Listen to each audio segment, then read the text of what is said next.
seguro. En realidad fue puesto en Huánuco, pero...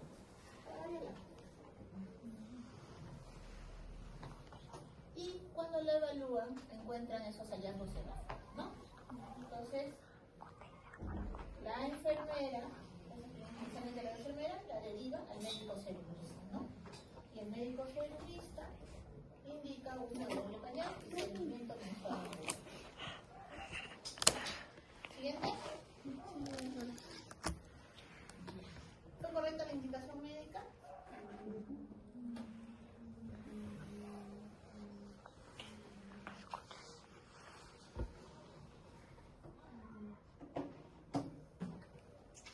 ¿Qué opina?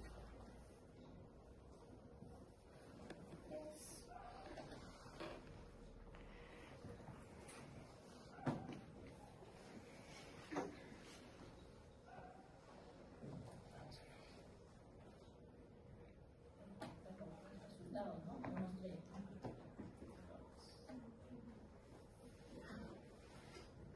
17 personas dicen que no, y 3 personas dicen que sí. Ok, vamos a seguir. Vamos a ver.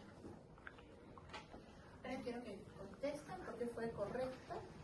¿Por qué fue incorrecta la indicación médica? Porque el uso del doble pañal nos indica permanente de situación, ¿no? Ahora vamos a aclarar esas dudas, si es que hay dudas que los que han contestado que sí.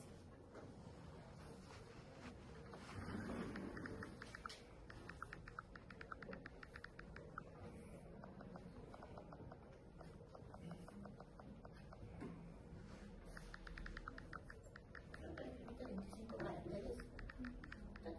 Tratan de abreviar, no hay problema.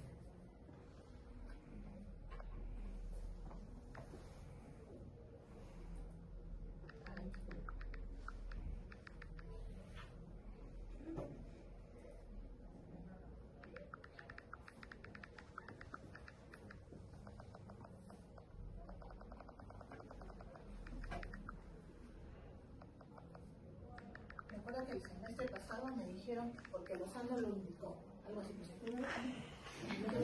porque uno se cuánto. Van bien esas respuestas también, ¿no? Para amenizar la clase nada más, ¿no? Porque siempre van a repetirse. ¿Listo?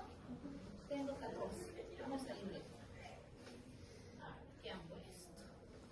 ¿Por qué fue incorrecta la indicación médica? Parece, diagnóstico, clase de cadera, así por ahí, no variado. Solicitar ecografía, por rayos X, si era necesario más exámenes, métodos nuevos, no se realizó otras maniobras, no está indicado en displasia, ok. Individualización, carece de evidencia. Interesante, no veo ninguna que analice la clase ahora, a ver, vamos a ver. Nadie se animaba, ¿no? Y más o menos todas sus respuestas referencias a centros de salud más complejos, sí, probablemente es lo que hagan cuando sean saludistas, artes de Cali. Pero ojo, que si no era el que habíamos visto inicialmente, asimetría de asimetría, ¿no?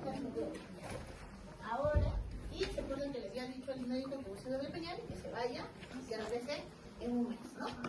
Ya. Miren cuándo regresa gente. 1 año y 6 meses. No acudió a controles previos porque se mudó de lugar. En futuro se quedó igual. 1 año y 6 meses y todavía no cambió, ¿no? ¿A los cuántos meses empieza la desgestación y los primeros pasos como un plan? Los 12, 14 meses. 14 meses a los... Ah, no. A mi percepción, ¿no? Sí, 10. Entonces, 10 la meses. enfermera nuevamente lo recibe, nuevamente lo recibe, el médico cirugista y encuentra ese signo, ¿no? ¿Ese signo cómo se llama? Gallana.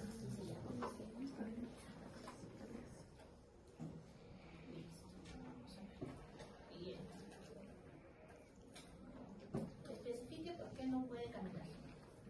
Está facilito, ¿no? ¿Por qué no puede terminar.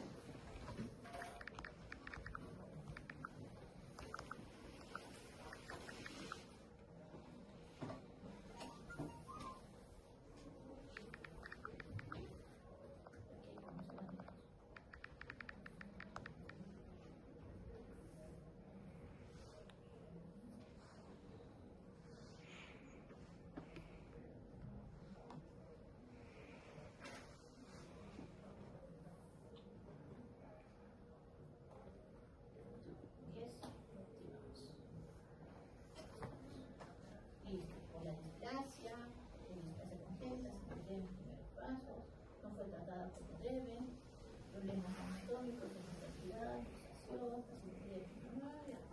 sí, pues displasia de cadera, ¿no? Probablemente Jimena tiene displasia de cadera y sería obvio, ¿no? Porque es la clase. No, porque es otra cosa. Ok, vamos a ver lo que sigue.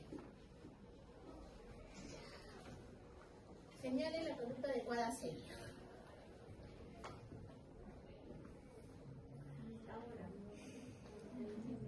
Ajá, a la niña de 6 meses.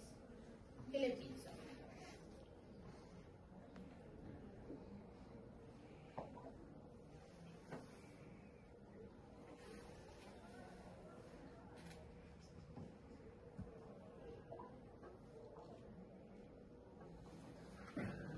Vamos a ver. Radiografía frontal de cadera, ecografía de caderas, carnet de Parley y pérdida de Fresh. Ok, radiografía frontal de cadera, que es la radiografía inicial, ¿no?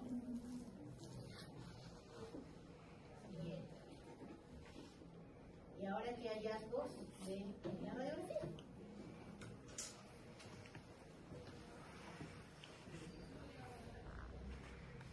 Descríbanme solamente un signo patológico. O si no hay ningún signo patológico, pongan normal.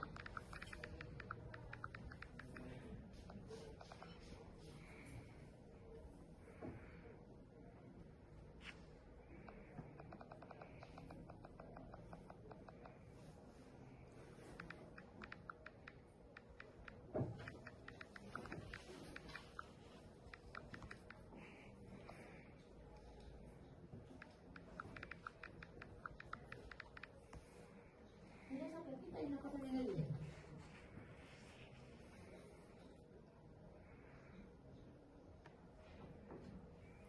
Esto activamos.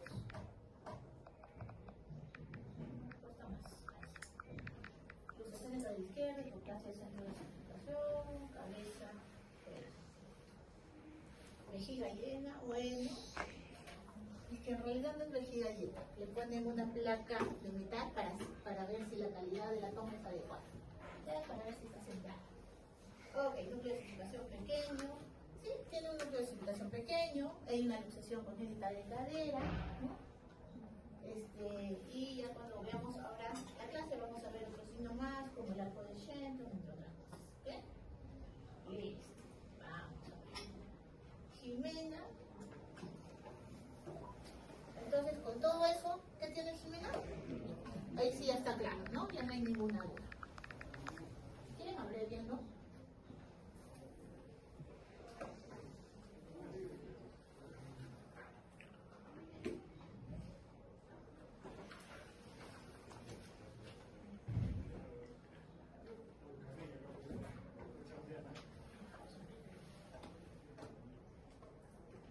Pues es un DDC, ¿no? Una displasia de desarrollo de la cadera, una displasia de cadera. ¿Okay? Jimena acabó operada. Esa es una foto real. Listo, hasta ahí. Vamos a ver el caso 2, no se alcanza el tiempo. ¿Okay? Listo. Entonces les cuento la historia de Jimena. Efectivamente, yo fui la segunda ceronista. Para mí las cosas ahí estaban muy fáciles. Pero la habían visto a los 6 meses, la llevó la abuelita. Y la abuelita de Jimena la llevaba siempre. Y nunca nadie preguntó por qué la llevaba la abuelita, no la llevaba ni el papá ni la mamá, ¿no? Entonces la mamá había fallecido de Jimena y el papá tenía un problema de deambulación. No podía deambular, tenía una marcha anserina. Y nadie preguntó, nadie averiguó sobre antecedentes, factores de riesgo. Ustedes saben que en la oncología es muy importante los factores de riesgo. serumista, pero a los 6 meses ya es un diagnóstico tardío, ¿no? El diagnóstico se tiene que hacer lo más precoz posible. Y finalmente Jimena acabó operada, igual ahora ya puede caminar, pero sin embargo tiene pues una limitación, ¿no? Vamos a ver si funciona. ¿Sí esto? Ok, acá se va, ¿no? No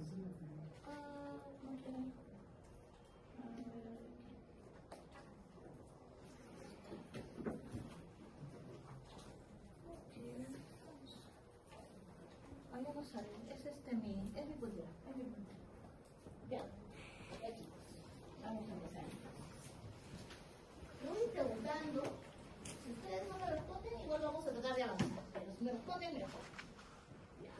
Ya sé que han dado su parcial, hay más o menos un 30 o un 40% de aprobados, los demás han desaprobado, hay notas bien bajitas y notas, la más alta creo que están en 16, no podemos sacar. Pero estamos en la mitad, así es que todavía hay oportunidad de aprobar pediatría 1, ¿cierto? Y mientras sigan vivos, hay esperanza. Y también tienen mucho que aprender, ¿ya? Como dice Yoda. Si es que no se rindan, siguen estudiando, la idea es que aprendan, no que aprendan, bueno, también que aprendan, ¿no? Pero que aprendan, porque ustedes van a ser los médicos del futuro. Probablemente que cuando yo esté más viejita, uno de ustedes va a ser mi geriatra, ¿no? Ya me falta poquito, ¿ah? Me faltan unos pocos años para pasar a la etapa de geriatría. Bueno, saben que la clase es problemas ortopédicos y del recién nacido. Vamos a desarrollar todas estas patologías. Esperemos que nos alcance el tiempo. Ok, entonces, las patologías ortopédicas en la etapa neonatal, gracias a Dios, gracias a la fisonomía del neonato, son patologías que si uno las diagnostica de forma precoz, el neonato se va a recuperar casi en un 90%, dependiendo de la patología, ¿no? Entonces, yo tengo que evaluar la parte ortopédica. Tengo que hacer evaluación osteomuscular de mi neonato como parte de un examen físico neonatal. No puedo obviarlo, ¿ok? Saben ustedes que cuando nace el neonato le hago unas maniobras, ¿no? 2 maniobras, que son las maniobras de ortoplano y de mano, ¿no es cierto? Recuerden que esto es importante, sí o sí tenemos que hacer la evaluación ortopédica, ya eso no puede pasar. Fíjense que este tema no les gusta a mis colegas, nadie quiere hacer ortopedia en el curso de pediatría. Y bueno, siempre me lo han dejado a mí, pero y ahí estamos. A mí tampoco es que me guste mucho la ortopedia, pero bueno, siempre hay cosas que sí debemos de saber en la etapa neonatal, ¿ya? Y bueno, ya está, porque esto abarca varias etapas. Entonces, ¿qué vamos a desarrollar? Displasia del desarrollo de cadera, pivot, metatarso adductus, polisindactilia y foco medio. Entonces, avanzamos. El término displasia del desarrollo de cadera engloba varias alteraciones, ¿no? El acerábulo, la cabeza del fémur y la composición de ambos, ¿no? El término displasia del desarrollo de la cadera en realidad es una traducción mal hecha, ¿no? ¿Por qué? Porque si averiguamos, si hacemos una consulta a la Real Academia de la Lengua Española, displasia significa una alteración del desarrollo de un tejido o de un órgano. Entonces aquí hay una redundancia. Entonces, actualmente ya no, muchos ortopedistas, traumatólogos ya no llaman displasia del desarrollo, simplemente displasia de cadera. ¿Okay? El término de luxación, subluxación, o luxación congénita, como antes también antiguamente se denominaba, también ya se deja de usar, porque eso solamente abarca a un componente de toda la displasia del desarrollo de la cadera. ¿Okay? ¿Se acuerdan de displasia broncopulmonar? Han hecho clases hace poco.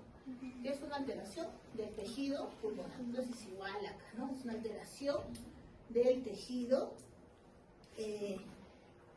o de la cadera, que involucra todo lo que es la articulación, ¿no? Entonces, cuando hablamos de displasia, vamos a distinguir tres situaciones posibles: la displasia como tal, la subluxación y la luxación. Y si hablamos de luxación, a la vez se va a subdividir en dos tipos, que es la teratológica y la típica, ¿no? Y esta es la atípica, ¿ok? Y en esta foto vamos a ver los dos componentes. En la foto A, vamos a ver, ¿esto qué es? Cabeza, No tengo punto, ¿no? núcleo. No te escribo en la computadora. ¿Qué es esto? ¿Qué es esto? ¿Qué placa radiográfica de qué es esto? ¿Qué es esto? Es una cadera, ¿no? Ya, esta es la cabeza de fémur. ¿Qué es esto? El fémur. ¿Qué es esto? El aceite. Este es el ilio, ¿no es cierto? Este es el ilio. ¿Y qué es esto? Ese sería el acetábulo. ¿Y qué es esto? Este sería el isquio, ¿cierto? Ya. Entonces, ustedes ven acá un borde irregular, ¿sí? Como un tejido anómalo, ¿no? Esto es la displasia. Entonces, esta primera foto es de una displasia de cadera. Vamos a ver acá. Esta verlo tridimensionalmente. Todo esto viene a ser el fémur, acá está la cabeza del fémur. Véanlo como que si esto estuviese un poco adelante de todo el hilo, ¿sí? Y un poco hacia adelante y hacia arriba, ¿no es cierto? Pero todavía hay un contacto con el acetábulo. Entonces esto vendría a ser una subluxación. Y aquí, esto obviamente es el fémur, acá hay una cabeza de osificación, ¿no? Un núcleo de osificación del fémur que está pequeña. Y este de acá vendría a ser el acetábulo que casi está plano, ¿no? Se ve plano. Y este está fuera de su articulación. Entonces esta vendría a ser una luxación. ¿Ok? Fácil, ¿no es cierto? Y así lo van a ver también cuando se les pongan las placas, si es que pongo. ¿Ya? Listo. ¿En quiénes es más frecuente la luxación de caderas o la displasia de caderas? Niñas. De las mujeres, ¿no? Es la única patología neonatal que es más frecuente en el sexo femenino. Porque todas las otras es más frecuente en el varón, ¿no es cierto? Por eso que dicen que el sexo débil es el masculino. Que la mujer tiene más sobrevida. ¿Por qué? Tiene menos patologías sociales. ¿Ya? ¿Por qué la mujer la neonatal tiene más sobrevida que el varón? ¿Por qué creen? La explicación de los cromosomas de tipo genético. Ya, hay una explicación del cromosoma, hay una explicación genética. En realidad, si es que se extinguiese la mujer, la raza humana se extingue, ¿no? Si se extingue el varón, la mujer se vuelve hermafrodita, ¿no? No, mentira. Pero en realidad es por los cromosomas, ¿no? Entonces, solamente en esta patología, que es la displasia de caderas, es que la mujer es más frecuente que en el varón, ¿ok? Y también es más frecuente en la raza blanca. Entonces, ¿en nosotros será frecuente? ¿En los peruanos, en Perú? Nosotros somos mestizos, ¿no? Todos somos mestizos. Todos tenemos de Inca o de Mandinga. ¿Ok? Y hay de todos. Hay trigueños, blancos, chinos, lo que sea. Morenos, gusanos. Entonces, hay de todo en el Perú. Pero, mire, ahora vamos a ver un estudio que se hizo en el Perú. La verdad, yo no encontré muchos, encontré solo uno en Arequipa. Entonces, es más frecuente en la raza blanca.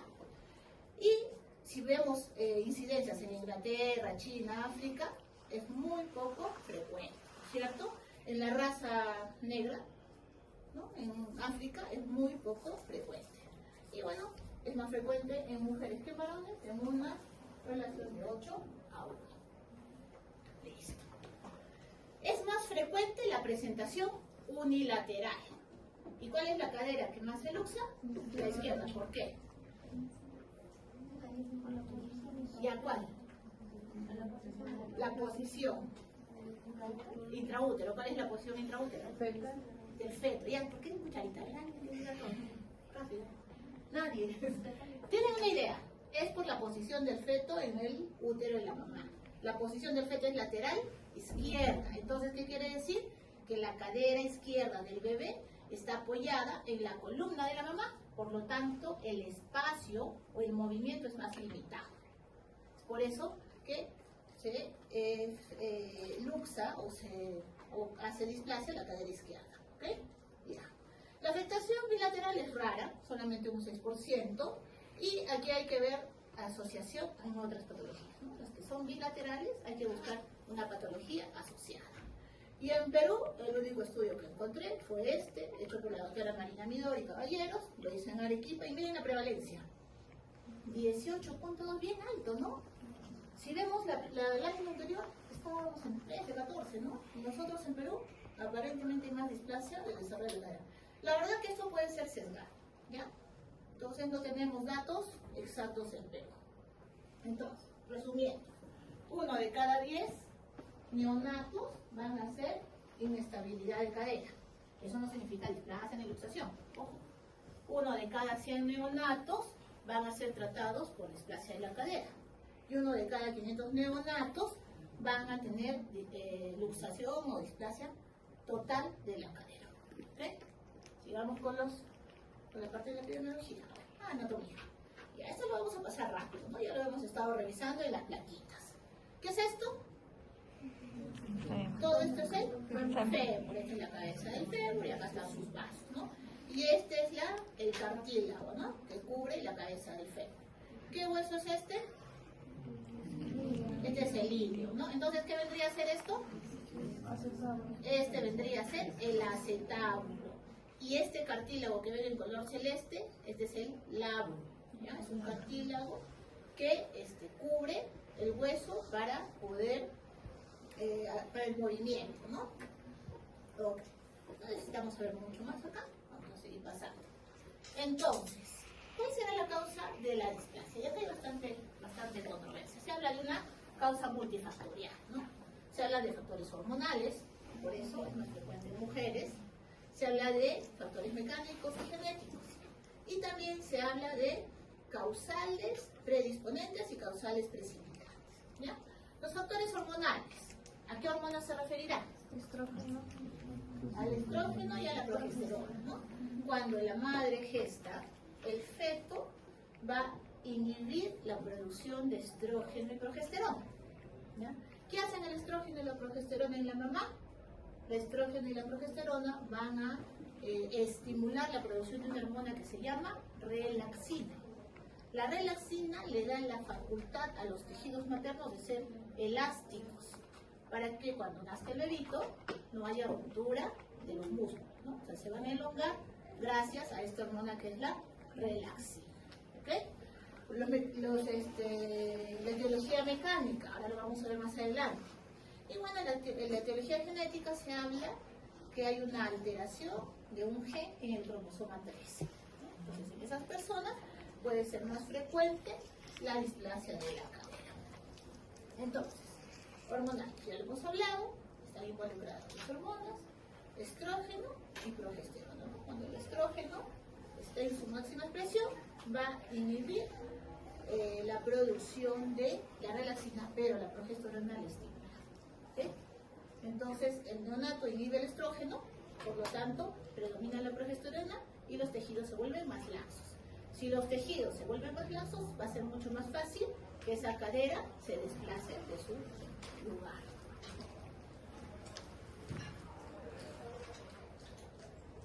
Y acá los factores mecánicos. ¿Qué es el factor común en todos estos? El común denominador. Primogénito, corálico, macrosómico, bueno, las pelvis estrechas, embarazos múltiples, oligohidramios y estas envolturas, ¿no? Los camalitos. ¿Cómo le dicen acá esto? Mancornar, ¿no? Todavía sería esa práctica que tengo acá yo, mancorna a sus hijitos. Ya, ¿cuál es el común denominador en esto? El espacio, ¿se han dado cuenta? El espacio, ¿no? Si es primogénito, entonces todavía la pelvis materna está algo estrecha, ¿no? No se ha agrandado. Entonces, el espacio para el primogénito es un poco más reducido que para los siguientes hermanos. Si está podálico, ¿no? El espacio para poder mover los piecitos es más estrecho. Entonces la cadera adopta una posición casi permanente que evita que haya contacto de la cabecita del fémur con el acetábulo, ¿no? Si es macrosómico, más o menos es lo mismo, igual para las pelvis estrechas. Si hay varios bebitos, gemelos, trillizos, más o menos es lo mismo. Si se dan cuenta, todos me hablan del espacio, ¿no? Entonces, la causa mecánica es básicamente referida a lo que es el espacio. Y bueno, otros factores causales o causales predisponentes, hablamos de la genética, ¿no? Ya saben, un defecto, ¿no? En un gen del cromosoma 13. La raza blanca es más predisponente a hacer displasia, más frecuente en las mujeres, y las fumadoras, las madres que fuman, también tienen más prevalencia que sus hijos hagan displasia del desarrollo de la cadera. ¿Por qué? Porque interfiere con la producción de estrógeno. ¿Saben? No hay estrógeno, predomina la progesterona, entonces por lo tanto más riesgo. Listo. Y los factores genéticos. Hay varios estudios hechos en gemelos. En general, estos dos grupos son gemelos, ¿verdad? Acá no hay mellizos. La gente le dice mellizos a los que son diferentes, ¿no? Si nace mujer o si no se parecen. Pero en realidad todos estos grupos son gemelos, solo que los que son parecidos son monocigóticos y los que no son parecidos son disigóticos, ¿no? Entonces se ha visto que la prevalencia de displasia en los gemelos monocigóticos alcanza casi el 43%, en comparación con los disigóticos que solo alcanza un 3%. ¿Ya? Entonces ahí se refrenda el factor genético. Y en general, los factores de riesgo que están asociados a displasia del desarrollo de la cadera son todos estos, ¿ya? Predominantemente los 4 primeros: la presentación de nalgas, los antecedentes familiares, o sea que alguien, la mamá, un hermano, tenga displasia también, que sea mujer y que sea primogénita. Ojo, que si yo no tengo estos, pero tengo estos, no quita que pueda haber un riesgo de desarrollar displasia. Es más, se ha visto que en pacientes que no tienen ningún factor de riesgo pueden hacer displasia del desarrollo de la cadera.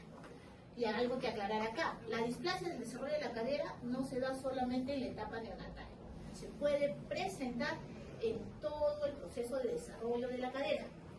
O sea, puede nacer un niño normal, pero que en su proceso de desarrollo lo mancornen, o yo qué sé, se caiga, se fracture, ¿no? Algo que impida que haya un buen contacto de la cabeza del fémur con su acetábulo, y se va a generar la displasia de la cadera. ¿Okay? Entonces, que no encuentre factores de riesgo no significa que no tenga que evaluar. Sí o sí, tengo que evaluar a mi paciente. Ok, entonces, displasia de la cadera es más común en los neonatos o en el paciente recién nacido, ¿no? 6 de 10 van a ser primogénitos. No es más frecuente en primogénitos. 8 de 10 más frecuente en mujeres, ¿no? Y es hasta un 15% se puede hacer diagnóstico prenatal, ¿ya? Y si es que hay antecedentes familiares, la probabilidad de adquirir la displasia o de presentar displasia se agrega 12 veces.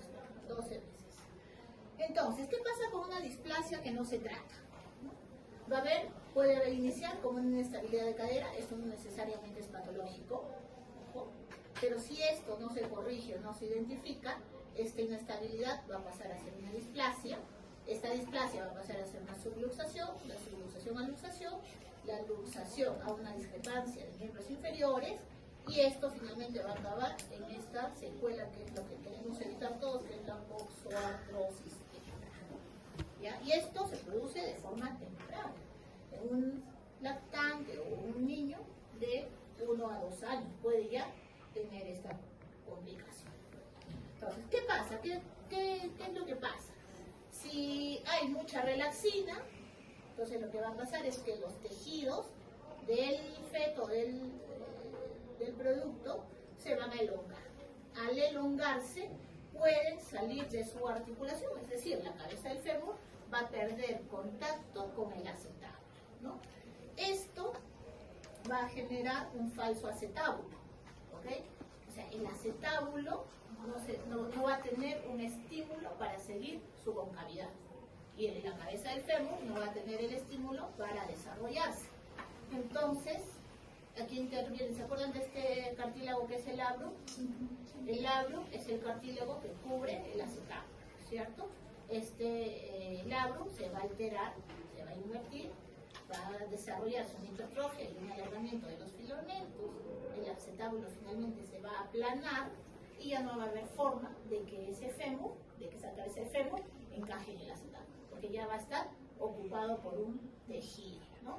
Entonces eso va a hacer que se disminuya el tamaño de la cabeza del fémur y ahí sí, ya definitivamente este paciente va a nacer con una luxación o con una ya displasia. La displasia se puede generar desde la etapa fetal, sí se puede generar desde la etapa fetal. Y esos serían los pacientes más graves, ¿ok? Listo. Entonces, ¿cuál es la clasificación? Se clasifica en habitual o típica y en la teratológica, ¿no? Entonces, la más frecuente es esta, la habitual o típica, ¿no? Que es la que se va a presentar después del nacimiento, ¿ya? Y esta es en un 97% más frecuente que la atípica, la teratológica, la embrionaria o la prenatal. Y esta solamente es un 3%, ¿no? Y esta está presente desde el nacimiento, incluso desde la etapa prenatal. Y si existe esta patología, hay que investigar malformaciones asociadas en el corazón y en el quinovaro y en la columna y en los endoceles, etc. Y la cadera inveterada, la clasificación adicional, es la que se denomina aquella que nunca fue tratada y a los 4 años de edad recién se identifica. Entonces, esta displasia ya pasa a ser una displasia muy complicada. El tratamiento sí o sí va a tener que ser cruento. ¿Ya? Esa le dicen la inveterada, la que nunca la identificaron. Ok. ¿Cómo hago el diagnóstico? El diagnóstico lo voy a hacer según la edad del paciente. ¿Ok?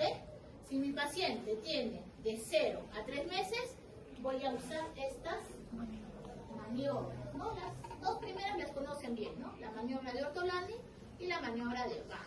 ¿Ok? También puedo usar la limitación en la abducción de la cadera. Le voy a decir abducción, ¿ya? Para que ustedes me entiendan. ¿Cómo es ¿Qué es lo que tiene un ave? Alas, ¿no? Y para volar, ¿qué hace? Separa sus alas del centro de la persona. Entonces, cuando uno aleja el miembro del centro, eso se llama abducción. Entonces, para la mnemotecnia le vamos a decir abducción. ¿Ok? Ya, así lo voy a decir. No debería, pero para que ustedes se acuerden.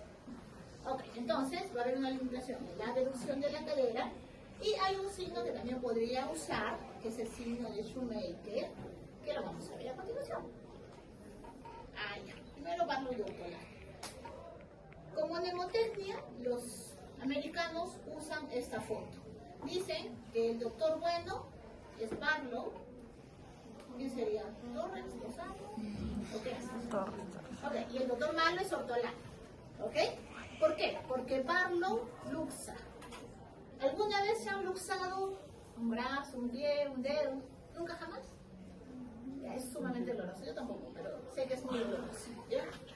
Y cuando uno se luxa y lo reduce, se pasa el dolor. Entonces, por eso Ortolani reduce. Este es el doctor bueno porque calma el dolor. Este provoca el dolor porque luxa y este calma el dolor porque lo reduce. ¿Ok? Y hay otra mnemotecnia, ¿no? Que ya les había explicado a los chicos. ¿Qué significa out en inglés? Fuera. Barlow luxa. Saca de su articulación. ¿Y qué significa in en inglés? Dentro, ¿no? Ortolan in reduce. ¿Ya? O sea, nunca se van a confundir y nunca se van a olvidar con eso. ¿Ok? Ya. Y estas dos maniobras, ustedes sí o sí las tienen que hacer en su neonato. Sirve mucho en la etapa neonatal, pero en la etapa post-neonatal, o sea, un mes, 2 meses, ya ya tiene menor sensibilidad, 60%, 50% de sensibilidad. Pero en la etapa neonatal sí menos. ¿Ok? Y este es el signo clísico o línea de Shoemaker. ¿Qué hace? Identifica la espina ilíaca anterosuperior y traza una línea imaginaria del ombligo a esta línea, que debería tener una angulación más o menos de 30 grados. Si esta angulación se hace más, se abre o se incrementa, me está indicando que hay una luxación. Entonces esta se llama la línea de Shoemaker. Entonces, de 0 a 3 meses, Ortolani, Barlow, abducción de caderas y esta línea, ¿no? De Shoemaker. Listo. ¿Qué pasa de 3 a 6 meses? Entonces, ¿qué examen, qué maniobras yo voy a usar? Ortolano y, disculpen. Ya. Ortolani y Barlow ya no me sirve, ¿ya? Tiene muchos falsos negativos Estela, ya no lo debería de usar.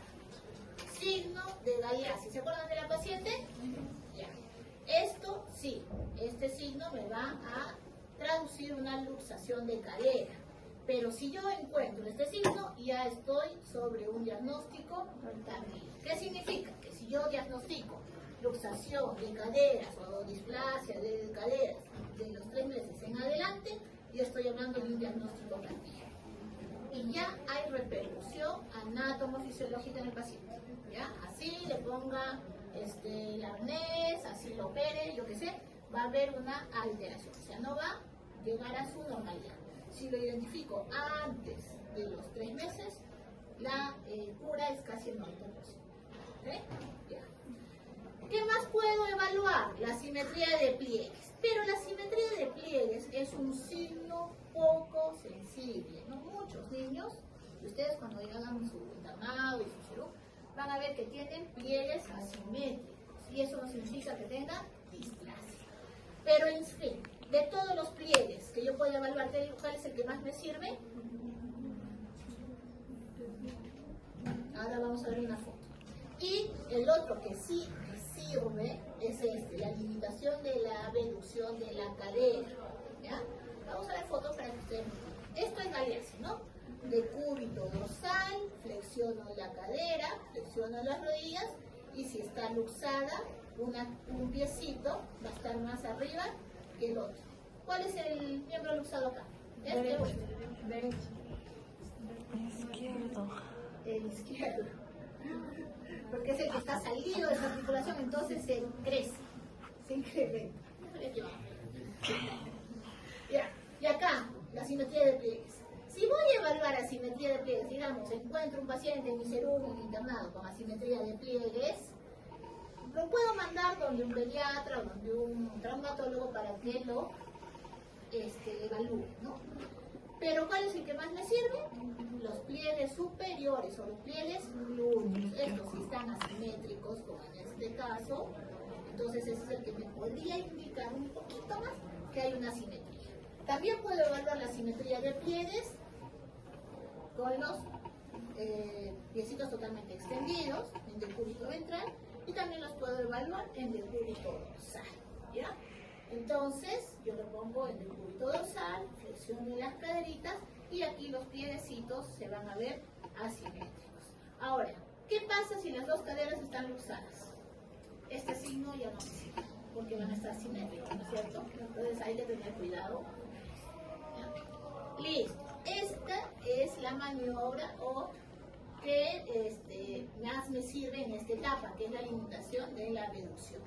Lo pongo en decúbito dorsal, flexiono las caderitas, las junto primero, junto los muslitos flexionados y luego aperturo. ¿Okay? Al aperturar tengo que conseguir en esta edad, o sea 3 meses a 6, un ángulo por lo menos de 45. Si es que el ángulo es menos de 45, a eso se le llama limitación de la abducción. Y si hay limitación de la abducción, muy probablemente hay luxación, displasia, yo qué sé. ¿Ya? En la etapa neonatal tiene que ser más de 60 grados. Incluso si tú le haces al neonato, llegan sus dos muslitos hasta la mesa, ¿no? ¿Alguna vez han hecho eso? Cuando han tratado de hacer Barlow y Ortolani, ¿han hecho? Se llega hasta la mesa, ¿no? Se apertura bien. ¿Ya? Ok. 6 a 18 meses. La simetría de pliegues ya saben que no es muy sensible. La limitación de la abducción en la caderita ya lo dejo de usar porque ¿qué pasa? ¿Qué debería pasar en un paciente de 9 meses a más? Que debería de tener hiperestación, ¿no? Con apoyo o solo, y ya debería de caminar. ¿Cuándo empieza a caminar un poquito? Desde los 9 meses podría caminar hasta los 18 meses. Pero si un lactante empieza a caminar o todavía no ha caminado hasta los 18 meses, me habla de que hay algo malo ahí, ¿no? Algo está pasando, ¿ya? Ojo con eso. Entonces, si este paciente ya tiene hiperestación, voy a evaluar otros signos. Bueno, Galeazzi me sirve, sí o sí, si está luxado, está, hay displasia luxa, va a haber Galeazzi positivo, ¿ya? El signo del pistón. No quiero pronunciar esto, chicos, porque no quiero ver en ridículo, no sé cómo se pronuncia. Ahí se los dejo. El signo de Lloyd Robert y el signo de Trendelenburg. ¿Han escuchado hablar de estos signos? ¿Sí? ¿Cuál es este? ¿Qué signo es este? Decúbito dorsal, levanto el piecito, lo extiendo, luego lo coloco contra la mesita y suelto. Pistón. Y cuando suelto, se regresa, ¿no? Ese es el signo del pistón, ¿ya? Bien. Este, ya lo saben, ¿no? Se la saben de memoria, Galeazzi, ¿no?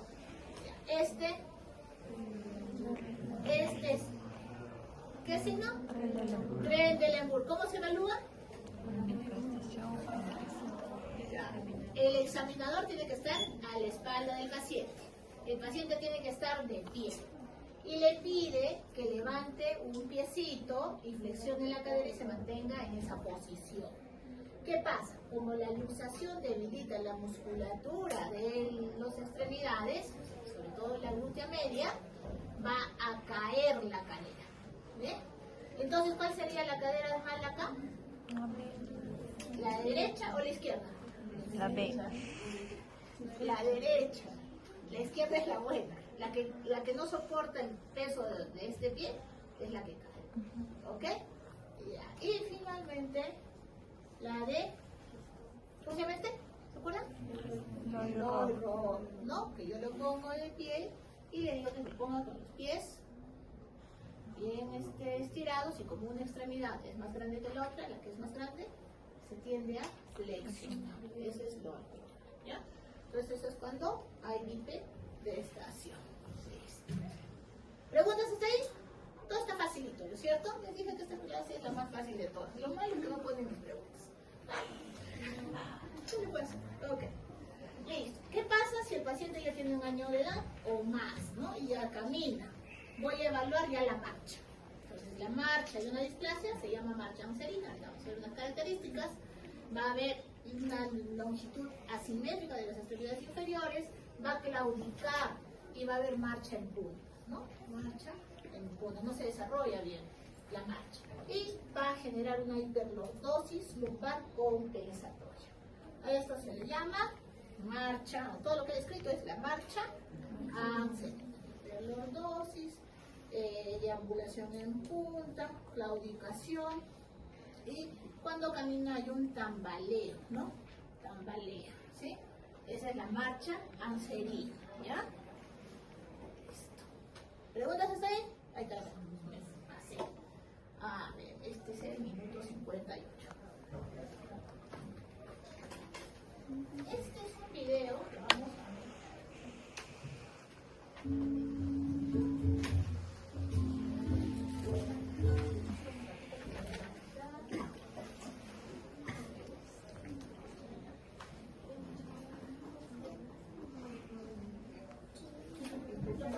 Ahí lo pueden ver bien. Ahí lo pueden ver bien. Lo proyecto acá porque si no, no se ve. Bien, este video tiene todos los signos. El signo más sensible de una displasia de cadera en el infante es una limitación de la función extractiva. Vamos a quitarle la de ¿ya? Entonces, el signo más importante de 3 a 6 meses es la limitación de la abducción. Decúbito dorsal, flexiono la cadera, flexiono las rodillitas y hago abducción o abducción, ¿sí? Ya, el ángulo que se forma en la línea media y el desplazamiento del miembro, ese es el ángulo que yo voy a evaluar. Que tiene que ser ¿de cuánto? Este ángulo, 45 grados, ¿ya? Y si es neonato, más de 60. ¿Listo? Ya, esa es la limitación en la abducción. Listo, alta avanza. Ahora vamos a ver la que es Barlow y Ortolani. Para Barlow y Ortolani, igual, decúbito dorsal, flexiono la caderita. A ver, aquí, avanza un poquito. Ya. Barlow, ¿qué hace? Lux, ¿cierto? Ya. Igual, decúbito dorsal, voy a flexionar la caderita. Apúrate. Apúrate, pásalo. Bien, cuando uno evalúa un niño, tiene que estar lo más tranquilo posible, porque ya les ha pasado, ¿no es cierto, chicos? Que cuando quieren hacer la Barlow y Ortolani ponen una resistencia, ¿no? Entonces lo tengo que relajar, ¿ya? Entonces, ¿qué hago? Centro el piecito a la línea media, ¿ya? Lo centro, presiono para luxar. Presiona, ¿ya? Presiona para luxar. Y si la cadera es luxable, se va a luxar. ¿Y se va a sentir un qué? Un clic. Como el de Tula. ¿Sí conocen a Tula? No es el de mi generación, ¿no? ¿Quién ha hecho clic acá? ¿Sí saben lo que es un clic? ¿Entre alguien? ¿Entre dos personas? Match, ¿no? Ah, ese se siente bien, porque no es fácil aquí y fue fácil ese match. ¿Ya? Bueno, en realidad no se siente un clic. Se siente un clock. ¿Ya? Clic puede ser normal, ojo con eso, pero la diferenciación entre un clic y un clock dicen que solamente lo hace el especialista. Bueno, ya, para términos generales y a fin del examen, clic, ¿ok? Match, pues no vayan a poner match, ¿no? Ahí sí sería totalmente raro. Ok, entonces, centro y flexión, y centro a la línea media y comprimo. Ahora, ¿cómo es Ortolani? Ortolani significa que la caderita ya está luxada, ¿no es cierto? Entonces Ortolani va a reducir. Igual, decúbito dorsal, mi cadera ya está luxada, está fuera de su sitio, vean. Y lo que hace es empuja con estos deditos igual. Abraza con el dedo índice y el pulgar la rodillita, lo centra y lo apertura. Y empuja con la mano. Y se reduce. Y se escucha otro clic. ¿Ok? Esas son las dos maneras. ¿Listo? Eso es lo que sí o sí tienen que aprender. ¿Ustedes lo hacían así? No, ¿verdad? Simplemente cogen y abrían y cerraban y abrían y cerraban, ¿no? Se hace uno por uno. ¿Cómo eres tú? En la computadora.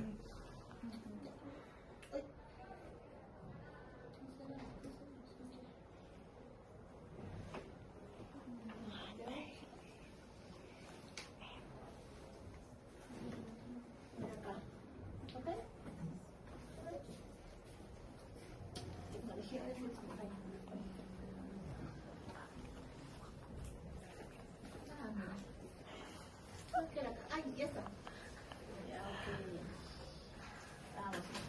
Ok, ya. Entonces, ya sabemos hacer el diagnóstico clínico. ¿No? En realidad la clínica, cuando ya es muy evidente, sí me hace diagnóstico. Pero, por lo general, voy a tener una sospecha diagnóstica. Tengo que ir sumando factor de riesgo clínico. ¿Y qué me falta? Exámenes auxiliares, ¿no es cierto? Listo. ¿Y qué exámenes auxiliares me sirven? Ecografía de la cadera y radiografía también de cadera, ¿no? Y la mnemotecnia para esto es la tabla de los 3, ¿no? Desde las 3 semanas hasta los 3 meses y a partir de los 3 meses. Fácil, ¿no es cierto? Así nunca se van a olvidar, ¿no es cierto? ¿Sí? Ya, ecografía, ¿cuándo lo pido? A partir de la 3ª semana hasta los 3 meses. A partir del 3 meses y un día, o sea, 3 también, radiografía. ¿Sí? Ya, listo. Si les pregunto, no se equivoquen. Yo no les voy a preguntar. Ok. Entonces, la ecografía, mire, en realidad de estos dos, la ecografía, ambos son operador dependientes. ¿No es cierto? Porque necesito tener mano, experiencia. para hacer ecografía. Y también necesito tener experiencia para poder tomar la placa radiográfica. Si yo no tengo experiencia, no voy a poder hacer esas maniobras, no voy a poder hacer estos exámenes, ¿ya? Existe, esta es la posición primaria, la primera que se hace en ecografía, que es la en decúbito lateral con la caderita flexionada. Y también se hace una reducción para la siguiente posición, ¿ya? ¿Qué me evalúa la ecografía? Y se dice que la ecografía es la mejor prueba para displasia, el desarrollo de la cadera y para hacer un diagnóstico precoz, ¿no es cierto? Porque la idea es hacer diagnóstico precoz. Entonces, ¿qué va a evaluar? La ecografía va a identificar todas las estructuras de una cadera, ¿no? Si ustedes ven, va a ver el fémur con su cabecita, va a ver el acetábulo, los tejidos, los músculos, y entonces es mucho más fácil de ver la anatomía en una ecografía que en una radiografía, ¿ya? Vamos a ver así. Entonces, acá hay otra foto para que ustedes puedan ver. Es igualito, ¿no? Cuando uno ve ecografía tiene que tener mucha imaginación, pero si yo le pongo una foto de las estructuras y veo esto, ya lo entiendo, ¿no es cierto? Ok, entonces ¿esto qué vendría a ser? La cabeza, ¿no? Del fémur. ¿Esto qué vendría a ser?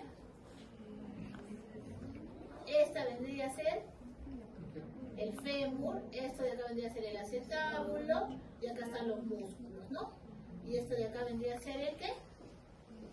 El ilium, ¿no? Este huesito de acá. Pero entonces, ¿qué mide la ecografía? Mide ángulos. ¿Y qué significan los ángulos? Me miden dos ángulos, un ángulo alfa y un ángulo beta. Si ustedes se dan cuenta, esta es la cabeza del fémur y esto de acá es el acetábulo. Si yo divido el fémur en dos, me va a dar dos ángulos, un ángulo alfa que es externo y un ángulo beta que es interno, ¿ok? ¿Qué me mide? El ángulo me mide el contenido de la cabeza en su acetábulo. O sea, si se luxa, ¿cuál se va a reducir? El ángulo alfa, ¿no? Porque este va a estar más hacia afuera. Entonces la línea media se pierde, ¿ves? Si esto yo lo subo un poquito, se va a disminuir el ángulo alfa y el ángulo beta se incrementa. Fácil, ¿no es cierto? Ya. Eso es lo que tienen que saber. ¿Qué más? ¿Cuándo es patológico? ¿No? Normal es si mi ángulo alfa es mayor o igual a 60 grados. O sea, que el contenido de la cabeza es un 60%, más o menos, a más. ¿Ya? Y patológico, el tipo 1 es normal, tipo 2, tipo 3 y tipo 4 ya son patológicos. El tipo 2 se va a subdividir en 4 tipos, ¿no? Una posición concéntrica cuando el ángulo beta está en 77 grados. Cuando el ángulo está entre 50 y 60, le llamamos inmadurez fisiológica. Esto solamente en pacientes menores de 3 meses. ¿Ok? O sea, si me dan el resultado en un paciente menor de 3 meses, voy a hablar de una inmadurez fisiológica. Y usted me dice, pero doctora, solamente hago hasta los 3 meses. ¿Sí? Ya. Lo que pasa es que cuando una caderita ya está, digamos, alterada, todavía no se osifica, entonces puedo seguir evaluando. Pero si ya se osifica, ya tengo mucha refracción. O sea, una cadera normal, a los 3 meses ya tendría que tener un núcleo de osificación ya bastante grande. Pero cuando no hay, cuando está alterado, puedo seguir evaluando la ecografía. ¿Ok? Entonces, de esto, ¿qué es lo único que se tiene que aprender? Que el ángulo alfa tiene que ser mayor de 60. ¿Ok? ¿Listo? Todo lo demás se lo va a decir el radiógrafo. Placas. Alguien dijo vejiga llena por ahí, ¿no? La radiografía de caderas es doble operador dependiente. ¿Por qué? Uno que toma la placa, que tiene que tener una buena técnica, y otro que lee la placa, que también tiene que tener buena técnica. Entonces, por eso la ecografía tendría que ser el examen de elección, ¿ya? Esta es la placa que ponen para centrar. Entonces, cuando toman la placa y esta sale a un costado, significa que no está centrada, no puedo hacer acá los trazos. Tiene que estar centrada. Otra forma de saber que está centrada es con la pinza de cambrejo. Si ustedes se dan cuenta, el ángulo, el agujero obturador se ve como una pinza. Entonces, si yo veo este signo, significa que está centrada, ¿ya? ¿Qué más con la plaquita? ¿Cómo se ve esta línea? línea H. Hingel-Reiner, ¿no? ¿Dónde lo ubico? La línea Hingel-Reiner es una línea horizontal que atraviesa las protuberancias, los estímulos más protuberantes del cartílago trirradiado. ¿Qué es el cartílago trirradiado? Es un cartílago que une el ilio, el isquio y el pubis. ¿Sí? Entonces, ¿esto qué es? ¿Esto de acá qué es? Este es el acetábulo. ¿No ven que este acetábulo está medio plano? Aquí también un poco plano, ¿no? ¿Sí? Ya. Entonces, en la base del acetábulo, el ángulo inferior, uno este ángulo inferior con este ángulo inferior, a eso le llamo la línea de Hingel-Reiner. Ya. Tengo que ver otra línea más. ¿Esta cómo se llama? Perkin, ¿no? Es una línea vertical que debe atravesar el ángulo externo del acetábulo y debe de atravesar la cabeza del fémur. Es una línea vertical y tiene que formar 90 grados con la línea de Hingel-Reiner, ¿ya? Y listo. Esto me divide en 4 cuadrantes, ¿ya? 1, 2, 3 y 4.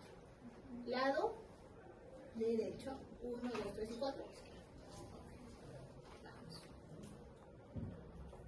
Y este, ¿qué es?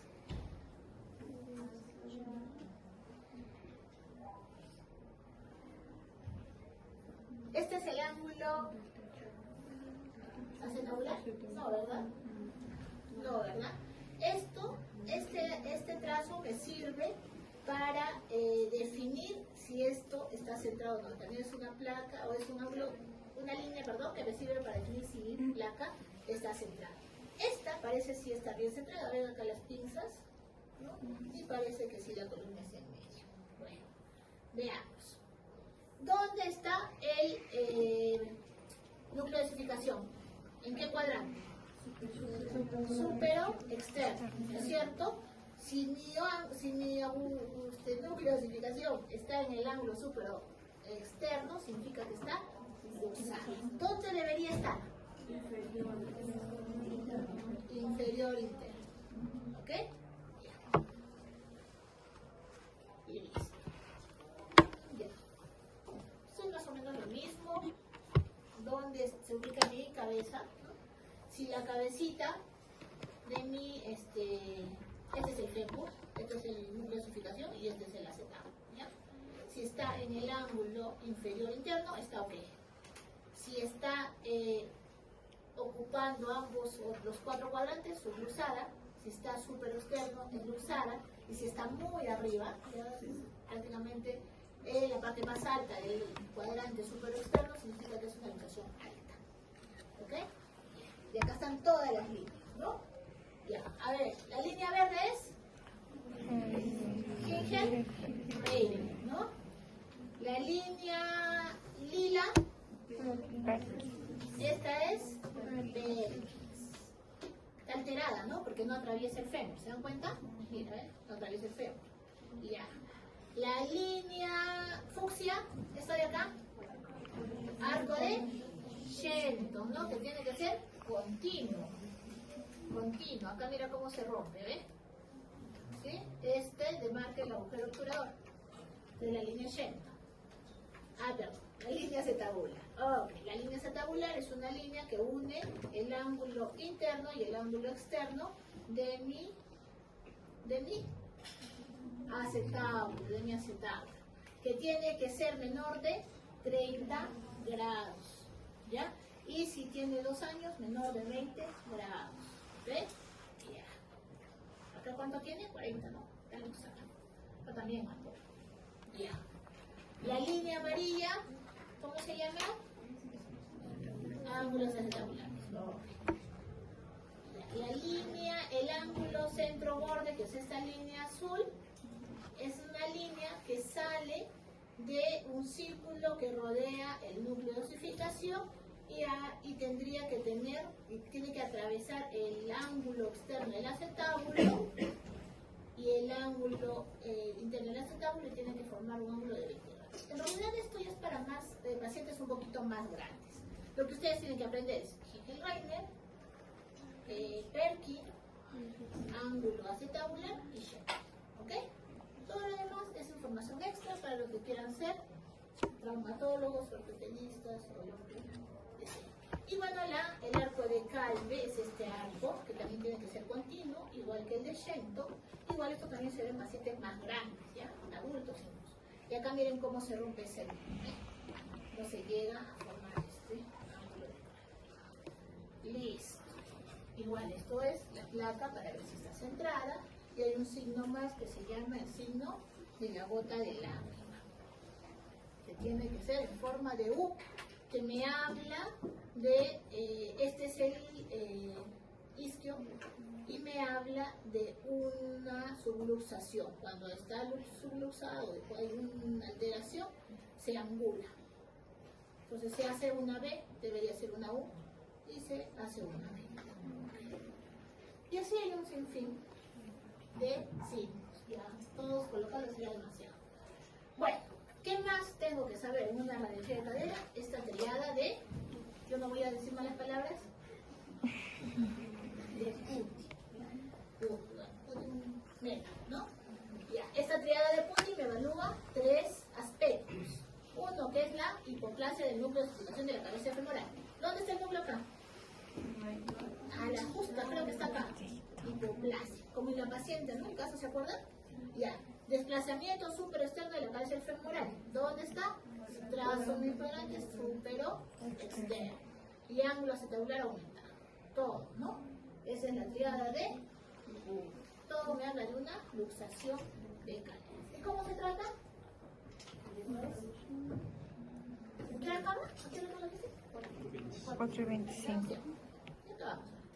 Ya. ¿Cómo lo trato? Hay 2 tipos de tratamiento. Uno que es incruento y uno que es cruento, ¿cierto? Y el objetivo de ambos es la reducción concéntrica y estabilizar la cadera y sin provocar necrosis avascular de la cabeza del fémur. Que esa sería la complicación del tratamiento más severo. ¿Okay? Vigilar el desarrollo acetabular, realizar osteotomía si existiese una displasia acetabular. Okay. Entonces, el no cruento o no quirúrgico, existen varios, pero el que más se recomienda es el aparato de Pavlik, ¿ya? El cojín de Fresh, capotas de yeso ya no están recomendados. Ahora incluso hay aparatos de Pavlik que son móviles, ¿no? Antes los colocaban con yeso, los fijaban. Imagínense 6 meses con eso, era terrible para los pacientes, ¿ya? Aparato de Pavlik y este es el cojín de Fresh. ¿Ya? No se usa doble pañal, triple pañal, 4 no sirve, ¿ok? Si es que ya hay displasia, se tiene que usar este aparato de Pavlik. Listo, y acá están las partes. ¿Qué es lo que hace el aparato de Pavlik? Genera una abducción, una abducción, de tal forma que obliga que la cabecita del fémur tenga contacto con su acetábulo. Y eso estimula el crecimiento de la cabeza del fémur, por lo tanto la concavidad del acetábulo. ¿Ya? Pero eso tiene que ser permanente. En Perú, en la selva, no hay displasia de cadera. ¿Por qué? Es rarísimo. ¿Cómo cargan las selváticas a sus bebés? La sientan en la cadera, ¿no? Piecito acá y el bebito está sentado en su cadera. Entonces, ¿qué está haciendo el bebito? Es abducción. ¿Sí? Listo. Esas son más caderotas. Ya.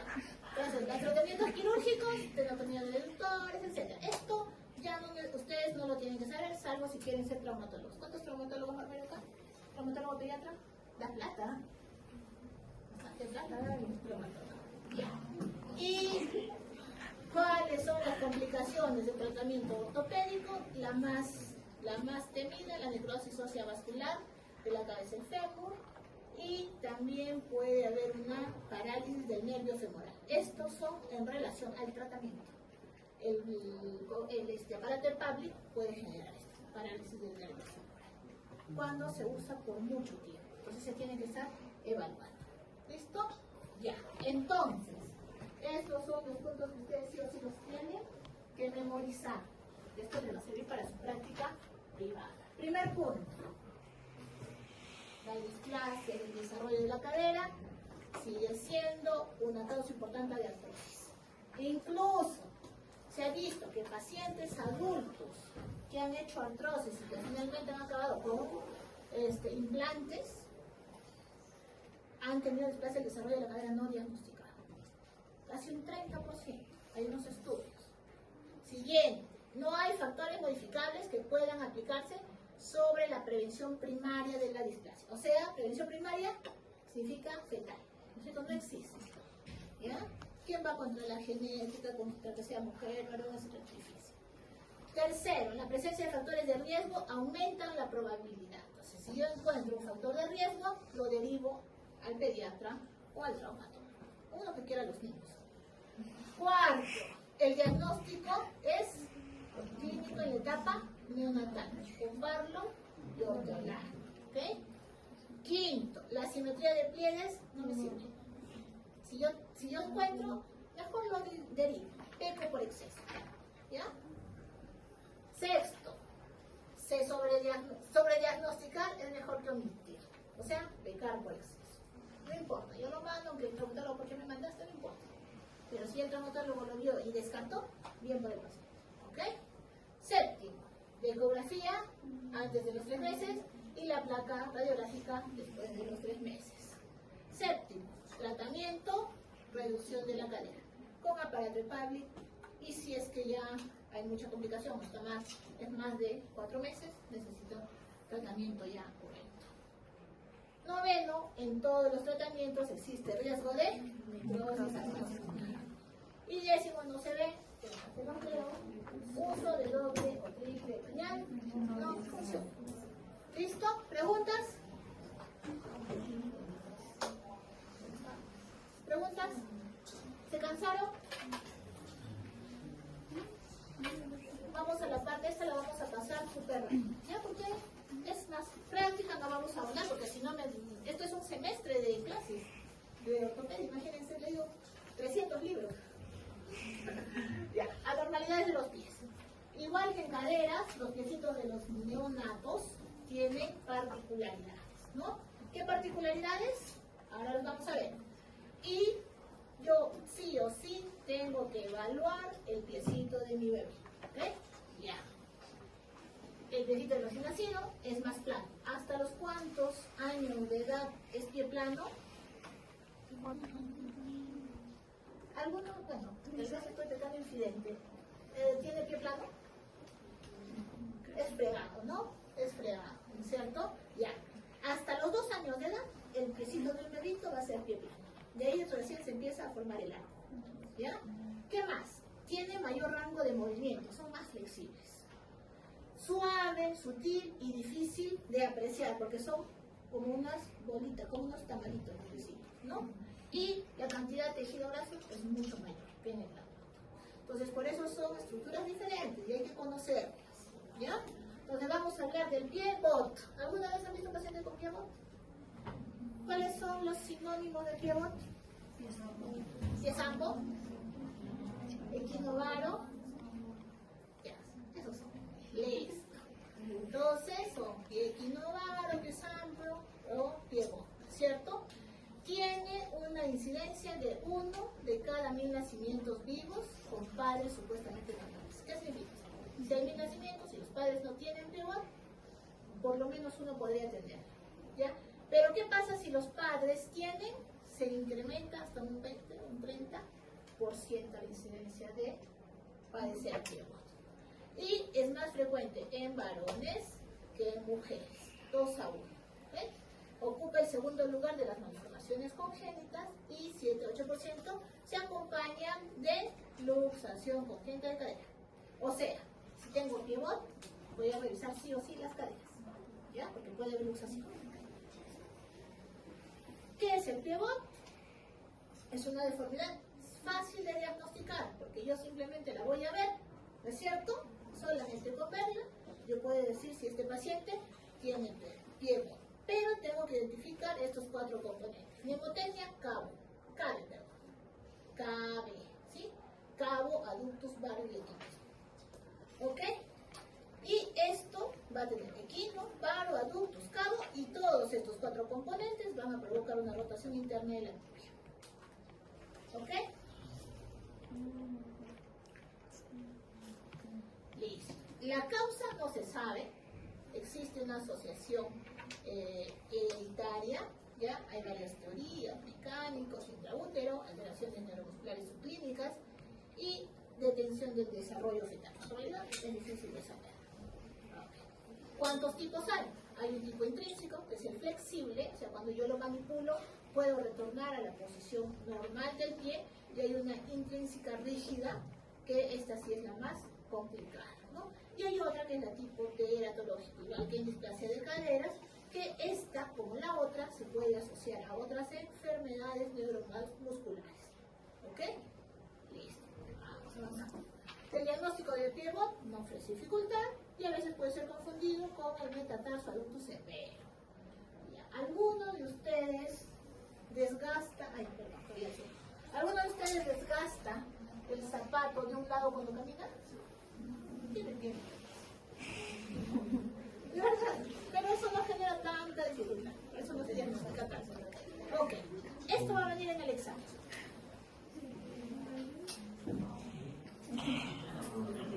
El score de Di y el score de Priori. ¿Está bien? No, esto es para traumatólogos, ni sé interpretar. Pero existen varias formas, no soy traumatóloga, existen varias scores para definir la severidad. De eso se trata. ¿Ya? Entonces, esto me evalúa los 3 compromisos, perdón, los 4, ¿no? El cabo, etc. ¿Listo? Ya. Cuando sean traumatólogos me lo explican. Y aquí en fotito, ¿no? El equino se para en punta, el varo, el pie se rota, el aducto interno y el cabo forma una concavidad, ¿no? ¿Ok? Y es fácil de diagnosticar. Ese piecito que está como que dobladito hacia la piel. ¿Listo? Listo. Se puede tomar radiología, básicamente es para el manejo, no para el diagnóstico. ¿Ok? Es para el manejo. Y ahí van a ver la severidad, ¿no? Con eso van a definir la severidad de la patología, del defecto. Y el objetivo pues es corregir. Lo malo que el pie cabo tiene recidiva. El pie cabo vuelve a ser cabo, sobre todo si es de carácter extensivo. ¿Ok? Listo. ¿Cuál es lo que creen? ¿Con qué se trata? Con el método de Ponseti o el yeso de Ponseti, que poco a poco este yeso lo van cambiando en la medida que van reduciendo y regresando a su forma habitual del piecito. A veces usan varios piecitos, ¿eh? Los cuelgan como medallas. ¿Sí? Y este es el pie cabo, perdón, equino varo, ¿no? El pie equino varo. ¿Listo? La parte de atrás, la parte de adelante. Listo. El tratamiento quirúrgico, el tratamiento quirúrgico, sobre todo, si el defecto es no reducible, no reductible. Es bastante cruento, cortan tendones. Vamos a avanzar. ¿Ya? Y el pronóstico, como les decía, tiene alta residuidad, ¿no? Listo. ¿Preguntas? ¿Quién se parece?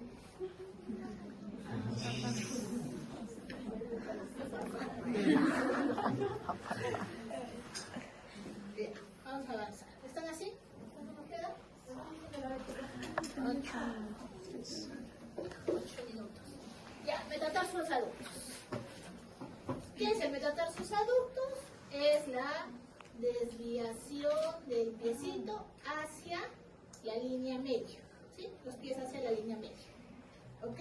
¿Y por qué ocurre esto? Porque va a haber una alteración, una deformidad de los planos transversales, sobre todo de las articulaciones que componen la articulación del disfragma. Ok. Diagnóstico. ¿Cómo diagnostico? con la prueba del dedo. Uso mi dedo medio y mi dedo índice y coloco el piecito del huevito en medio. Y voy a ver esto, ¿ok? Le trazo una línea en este ángulo. Trazo una línea acá, ¿sí? Una línea imaginaria. Si es que la línea atraviesa el tercero y el cuarto dedo, es normal, ¿sí? Si es que está más hacia mi tercer dedito, eso es ligero. Si está en el segundo, moderado, y si ya llega al tercero esa línea, está severo. O sea que el piecito se ha ido inclinando a la línea media. ¿Ok? Por eso, si ustedes ahora se examinan en su casa, probablemente tengan de tratar sus ángulos. Pie normal y piecito que está inclinado hacia la línea media. ¿Listo? Fácil, ¿no es cierto? El tratamiento, por lo general, es terapia física, pero si ya es una cosa muy severa, sí también va a necesitar yesitos. Listo. ¿Qué es polidactilia? Y sindactilia. Polidactilia, varios dedos. Sindactilia, muchos dedos. No me acuerdo, pero voy a enseñarles una foto. Ya, polidactilia significa que hay más de 5 dedos por extremidad, ¿no es cierto? Y sindactilia que hay fusión de dedos. Por si acaso no significa sin dedos, ¿ah? No, fusión de dedos. Ya. Entonces, la incidencia de la polidactilia, o sea, los dedos supernumerarios, es el mismo que en ambos sexos. Acá no hay una diferencia, ¿ya? La causa principal, se piensa que es genética, sí, pues cuando nace un bebé con polidactilia, pregunta si algún familiar tiene y probablemente sí tenga. Afecta a los dígitos fronterizos, ¿ya? De los medios es rarísimo. Y el tratamiento es, pues, básicamente es quirúrgico si hay hueso y si no, y más estético, ¿no? Y ya. ¿Cuántos dedos ven acá? 4, 2, 6, ¿no? Pero no tienen todos los metatarsos, ¿no? ¿Listo? ¿Y cuántos dedos ven ahí? A ver, voy a ver si me acuerdo el nombre de este paciente. Ese es un caso en Tailandia, ¿ya? Estos son sus pies y estas son sus manos, ¿ah? Por si acaso. Y la mamá también tiene polidactilia. Y acá están los pies de la mamita.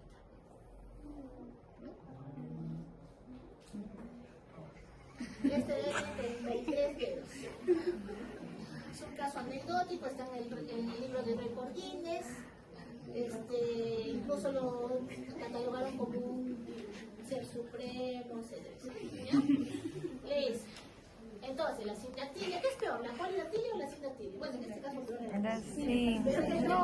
la sindactilia. ¿Por qué? Porque la sindactilia se asocia a otros problemas genéticos, ¿no? Entonces,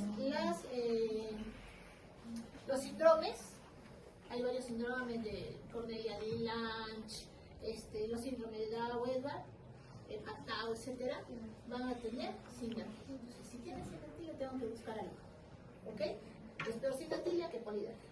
Y aquí la clasificación, ¿no?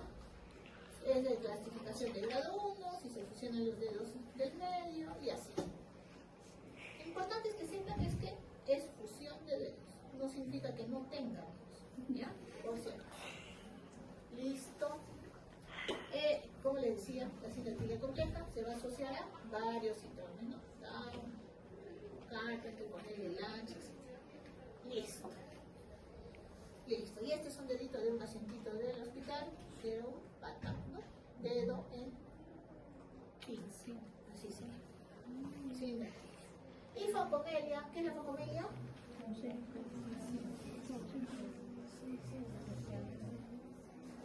La focomelia es la ausencia de extremidades, ¿no? Y existen diferentes tipos y grados. Antiguamente estaba asociado a qué medicamento? Talidomida, ¿no? Talidomida. Y eso le daban a las gestantes. Y se incrementó en los años 70, 80 en los casos de focomelia. Lo identificaron y lo retiraron de la FDA. ¿no? También se le conoce como síndrome de Rowles o la pseudotalidomida, ¿no? Listo. Tiene también varias causas, asocia bandas, por ejemplo, las bandas amnióticas, y también hay algún factor genético. Si es que hay focomelia, tengo que evaluar otros sistemas, ¿no? Genitales, corazón, etc. Focomelia, que de las 4 extremidades, aquí del brazo, solamente tiene antebrazo y también en las manos. ¿Y quién es él? Sí, Pulcicito. ¿Sí? Es un orador, ¿no? Tiene su hijito, todo. O sea, ¿qué significa? Que la focomelia no lo limita, ¿no? Es exitoso. Acá hay otro también, un jugador de fútbol colombiano, Santiago Arroyave, que tiene focomelia y está en primera división. Entonces, si ellos pueden ser futbolistas, oradores, ustedes pueden aprobar pediatría, chicos. Sí se puede. Sí se puede. Listo. Preguntas.